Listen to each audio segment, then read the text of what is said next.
ব্রাহ্মণবাড়িয়ার বিদ্যুতের অতিরিক্ত লোড থেকে ভয়াবহ অগ্নিকাণ্ডের খবর পাওয়া গেছে। এতে পুড়ে ছাই হয়েছে তুলার ফ্যাক্টরি ও পাশের একটি কনফেকশনারির দোকান। ৬ জানুয়ারি মঙ্গলবার দুপুরে আখাউড়া উপজেলার দরুইন এলাকায় এ মর্মান্তিক ঘটনা ঘটে। কারখানার শ্রমিকরা জানান, জননী ট্রেডার্স তুলার ফ্যাক্টরিতে কর্মরত শ্রমিকরা কাজে ব্যস্ত থাকা অবস্থায় বিদ্যুতের মিটারে বিকট শব্দে স্পার্ক হলে মুহূর্তেই আগুন ছড়িয়ে পড়ে। তুলা দাহ্য হয়, অল্প সময়ে আগুন দ্রুত ছড়িয়ে পড়ে।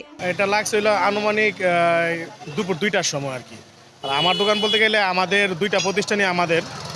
তো এইটার মধ্যে এটা ছিল মুদিমাল এবং গ্লোসারি বিকাশ সহ এটা আমার দোকান ছিল। এটার মধ্যে আমরা অফিস প্লাস হলো আমার দোকানটা বসতাম আর কি আমি, এই আর কি। আর আনুমানিক ক্ষয়ক্ষতি বলতে গেলে আমাদের যদি, যেহেতু আমরা প্রপার্টারের একজন আব্বা, আনুমানিক আপনার 25 থেকে 30 লাখ টাকা শুধু মালামালি ক্ষয়ক্ষতি হয়েছে আর কি। ক্ষয়ক্ষতির পরিমাণটা অনেক বিকট আকারে হয়েছে আর কি। কারেন্টের বুট ছিল এখানে, কারেন্টে ফায়ার করে তুলা, তো সারা ঘর তুলা ছড়ানো আছিল, সারা ঘরে একসাথে আগুন ধরে উঠছে আর কি। তারপরে আমরা যে লোক আসছিলাম এখানে নিবাম। এদিকে নিজের ব্যবসা প্রতিষ্ঠান ও ছেলের কনফেকশনারি দোকান হারিয়ে ইসমাইল মিয়াও এখনো কোনো উপায় খুঁজে পাচ্ছেন না। লাগর আগে বুটের থেকে লাগছে, ওই বুটটা থেকে লাগছে আর কি। এই ইলেকট্রিক বুট আর কি, ইলেকট্রিক বুটের থেকে লাগছে আর কি। এই পানিয়া নিজের বালতি দিয়া অনেক প্রাথমিকভাবে চেষ্টা করছে, ফায়ার সার্ভিসের ইয়াও তো আছে, আপনার বোতলও তো আছে, এটি দিয়া সাইরা চেষ্টা করছে, কিন্তু চেষ্টা তো আর কোনো কাম হয়েছে না। সানবিট সব দিবে সামাল।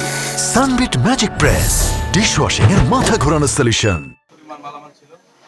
মালামাল তো মনে করেন এমনি তুলাতে না, তো মনে করেন এদিকে 3-4 লক্ষ টাকার ছিল। আর সব তো হয়েছে আমার মেশিনের যন্ত্রপাতি আর কি, 4টা মোটর। এবারে মুদিমালের দোকানটা তো অনেক টাকার মাল আছে, এই প্রায় 25 লক্ষ টাকা। খবর পেয়ে আখাউড়া ফায়ার সার্ভিস ও সিভিল ডিফেন্সের একটি ইউনিট দ্রুত ঘটনাস্থলে পৌঁছে প্রায় আধা ঘন্টার চেষ্টায় আগুন নিয়ন্ত্রণে আনে। বিদ্যুতের লাইন থেকে আগুন লাগছে, 2টা ইউনিট গেছিলাম এখান থেকে।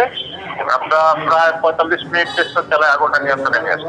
আনুমানিক ধারণা কমপক্ষে 12 থেকে 15 লাখ টাকার ক্ষতি হয়েছে।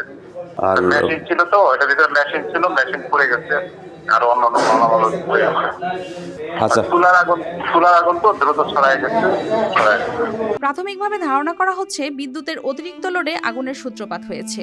তবে এই অগ্নিকাণ্ডে কোনো প্রাণহানি না হলেও একটি পরিবার ও কয়েকজন শ্রমিকের জীবিকা ছাই হয়ে গেছে। News desk, RTV।